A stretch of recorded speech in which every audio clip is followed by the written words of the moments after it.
Audio test, audio test.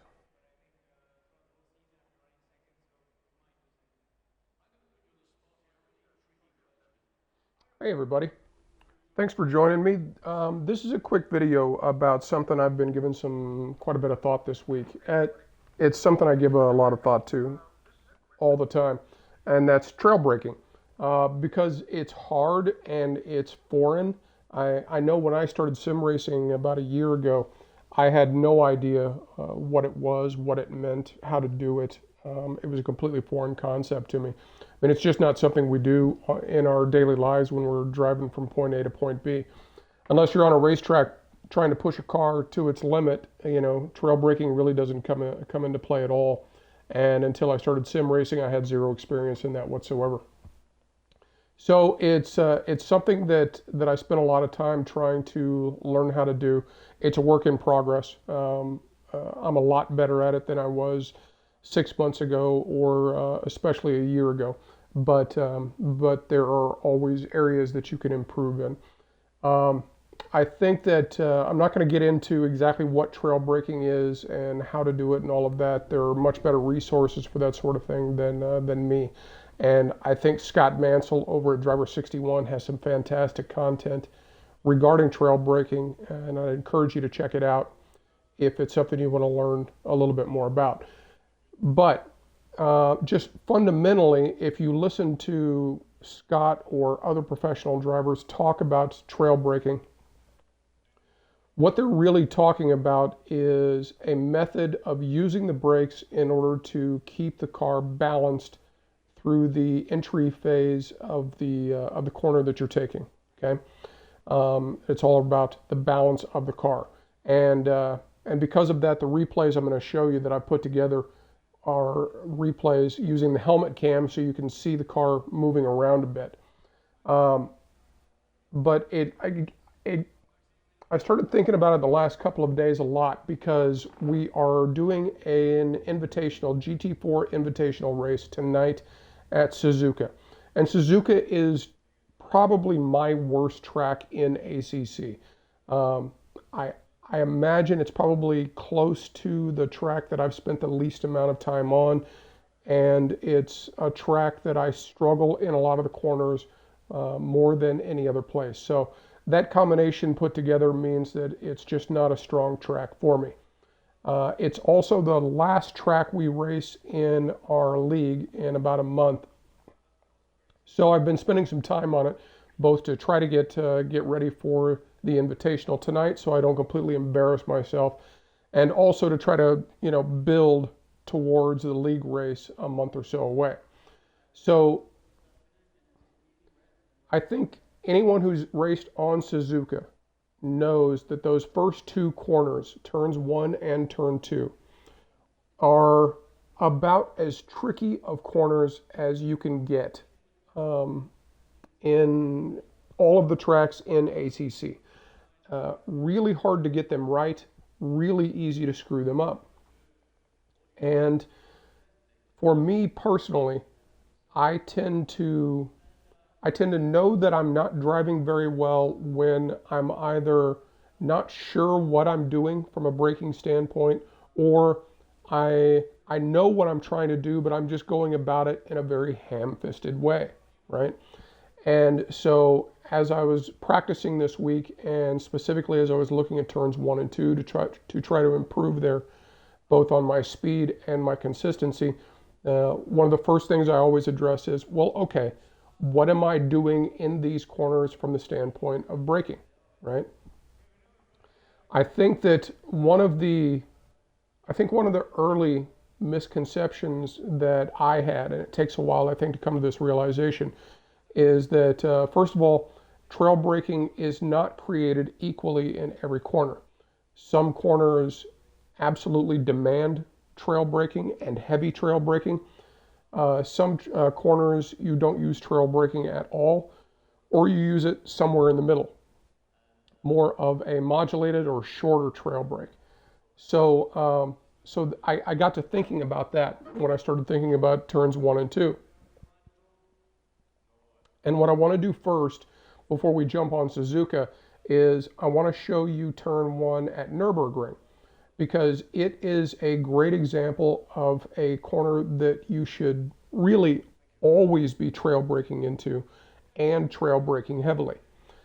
There are lots of people who do not. A lot of people do pure straight line braking, let off, maybe coast for just a little bit as the car turns, and then get back on the throttle. And if that's where you're at, that's fantastic. I have no issue with that. I was certainly at that point once as well. But if you jump on YouTube and you pull up any hot lap of your favorite YouTube driver, I don't care who it is, if they're fast, they are trail braking and trail braking heavily into turn one at Nürburgring. Okay. So first of all, what I'm going to try to do is I'm going to show you my best quick attempt at not trail braking into turn one. It's not perfect. There are other people who would trail brake even less than I do in this example, but I'm kind of working against muscle memory, so it's a little bit difficult. So first of all, I want to show you this. This example is taking turn one at Nürburgring with me trail braking as little as I can, and we'll do it at full speed first of all. When I see people who do not trail brake into this corner or trail brake very little, you'll see that they have a tendency to come in tighter to the apex on their entry. So they will steer away from the far left side of the track as they enter the corner and go onto their brakes heavily. And this is my attempt to show you kind of what that looks like.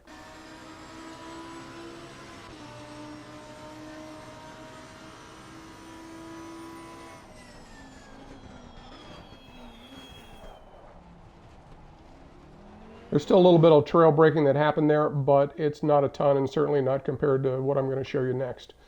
Now look at that at 1/4 speed before we go on to the trail braking example.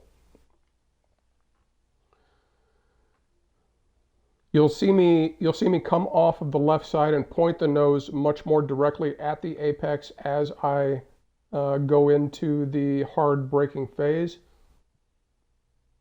And I'll try to hold that pretty straight all the way up until I'm ready to turn. And most people who don't trail brake much would be able to release their brakes a lot faster than I do right there. But like I said, I'm working against muscle memory, so it's hard not to. And then there's a bit of a delay between that point and when I get onto the throttle. So that's the non-trail braking example.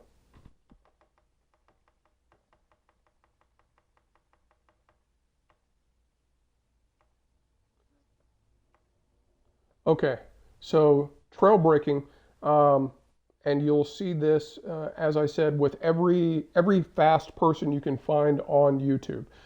The basic process is fairly simple. You're going to hold your line all the way out to the left side until you're ready to start the turn in.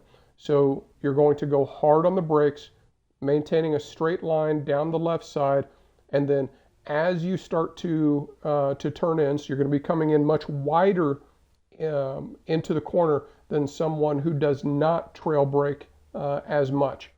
You're going to take a much wider entry, and as that steering phase begins, the trail braking begins as well. So you'll see a blend of the steering and the lessening of the brakes all the way up to the apex.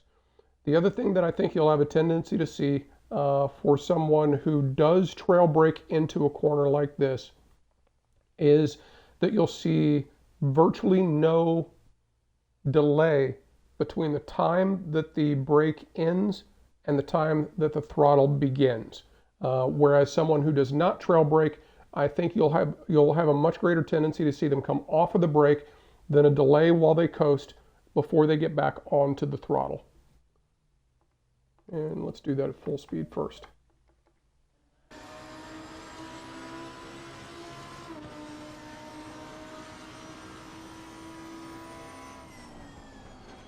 Stay outside, then do both at the same time, like that.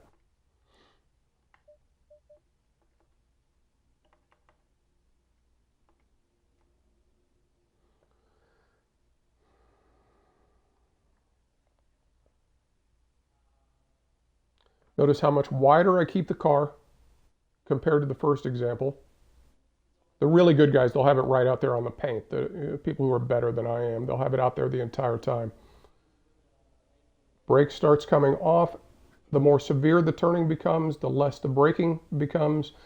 And right at the apex, I'm releasing the brake and starting to get back onto the throttle.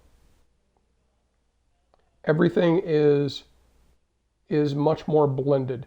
And I think when Scott Mansell, for instance, talks about trail braking and talks about balancing the car, that's really what you're talking about. You're using all three of your inputs to keep the car balanced at maximum speed for the entirety of the corner, right?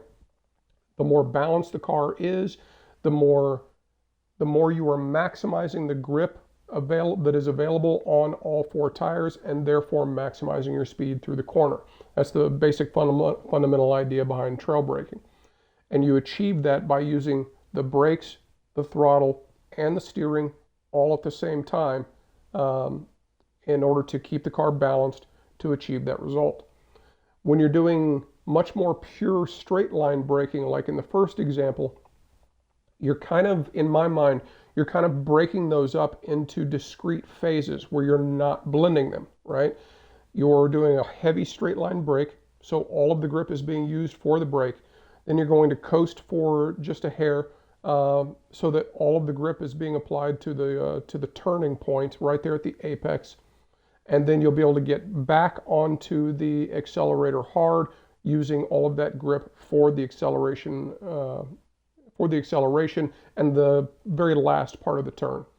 But it doesn't, in that sense, it does not blend those characteristics to the same degree that it will when you are trail braking.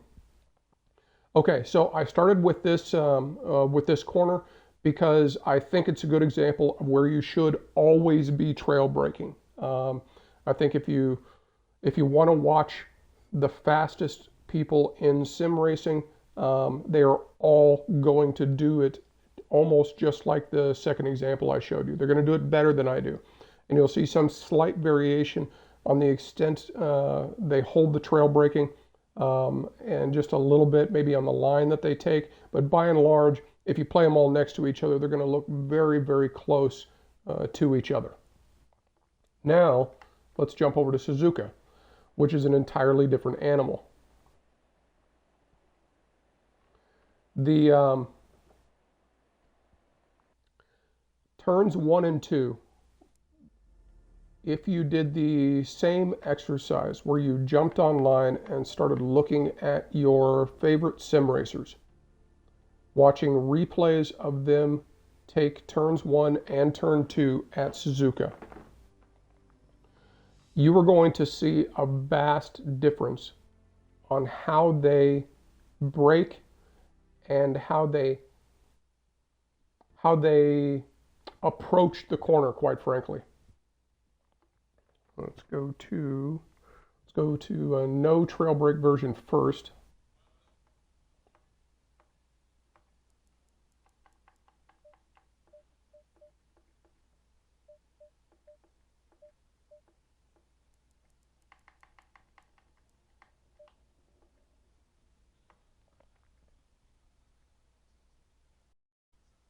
Okay, so this set of corners is obviously tricky because it's a combination, first of all, of two corners that in a way wind up becoming one corner, right? Which in and of itself is very tricky.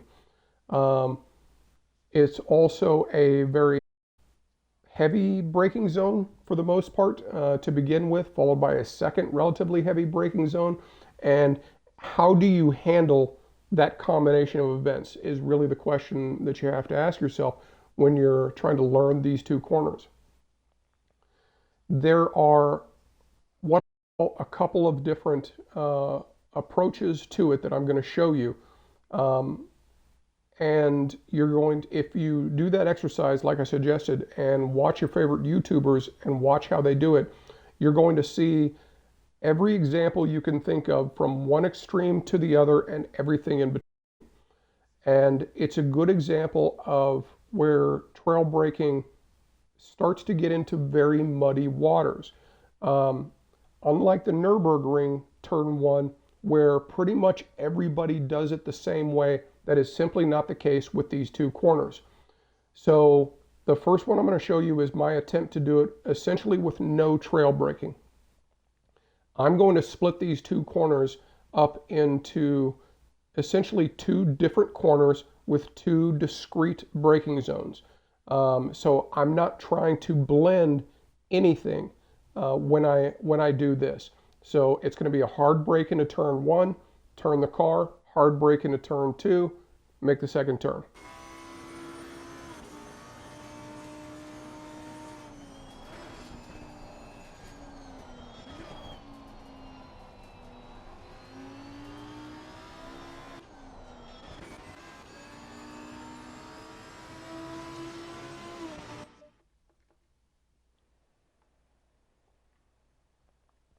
And very similarly to the Nürburgring Turn 1 example, I'll pull the nose in farther using this tactic because I'm trying to straight line brake pretty much the entire way.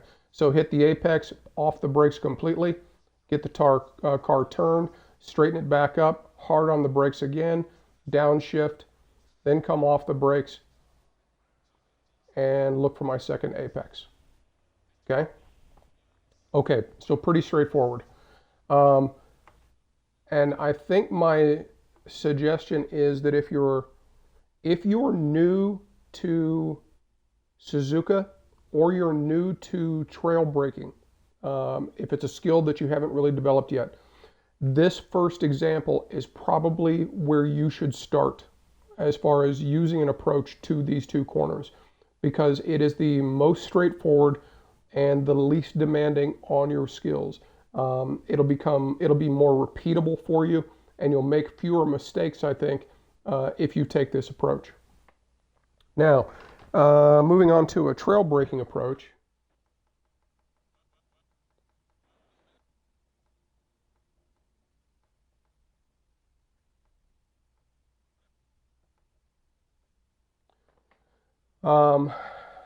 Entry will be a bit wider, and you'll see that I never fully come off the brakes until I'm actually making my entry to the apex of turn 2.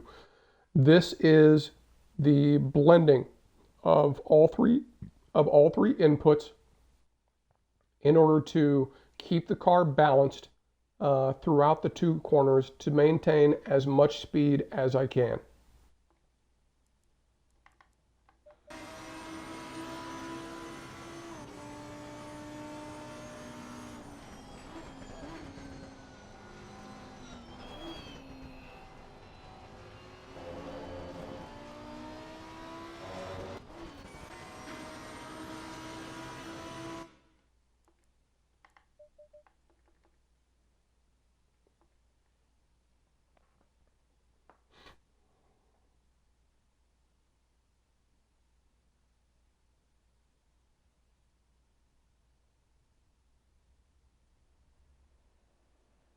Much wider, much less steering input right there at the beginning.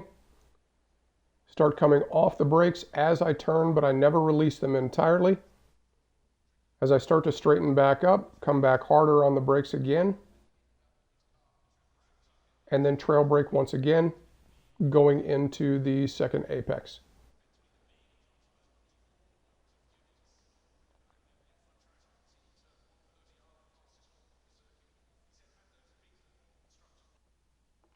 Anyway, I hope that makes sense. I think there are a couple of larger points that I want to make from doing this. One, I do think that trail braking is a skill that you need to learn. I don't think there's any question about that. And when you were first learning it, I think that turns like Nürburgring Turn 1 or Hungaroring Turn 1, anytime you have a good solid hairpin coming at the end of a decent straightaway, you are pretty much always in a scenario where you should be trail braking and trail braking heavily. So those are fantastic places to learn how to trail brake and get the skill down. Understand what it actually feels like to do that, what the car feels like to do that, how it adjusts your braking point and your turn-in point and your acceleration point. Those are great places to start to learn the fundamentals of trail braking before you then start exploring other corners and whether they should be trail braked or to what extent if you do. But then at the other end of the spectrum, I think the thing to take away is that there are certain corners or series of corners like turn 1 and turn 2 here at Suzuka where it may not be in your best interest to trail brake. And you're going to see a wide variety of techniques used by some of the best drivers in the world and who can still achieve very, very similar lap times using those two different techniques. When I put this up on YouTube, I'm going to drop a link in there for a video I found while I was kind of thinking about this of David Perel and James Baldwin from about a year ago doing a 12-hour race at Suzuka in GT3. And when I watched the two of them, they both used these two different techniques. So James Baldwin did not trail brake through these two corners. He straight line brake, release, straight line brake again, just like I did in that first example. Whereas while David Perel was in the car, they were teammates and doing a driver swap. While David Perel was in the car, he absolutely trail braked through the entirety of the corner, more like I did in the second example. So I'm going to attach that so that you can take a look at it, and I'll try to put timestamps in there so that you don't have to go hunt around to find the examples that I'm talking about. But look at those, and you'll see real-world examples of exceptional drivers using two completely different techniques to negotiate the exact same corners. So I hope you found this helpful. I know it's a bit of a stream of consciousness, but if you have any questions about it, feel free to hit me up or any comments. But otherwise, thanks for watching and have a good rest of your day.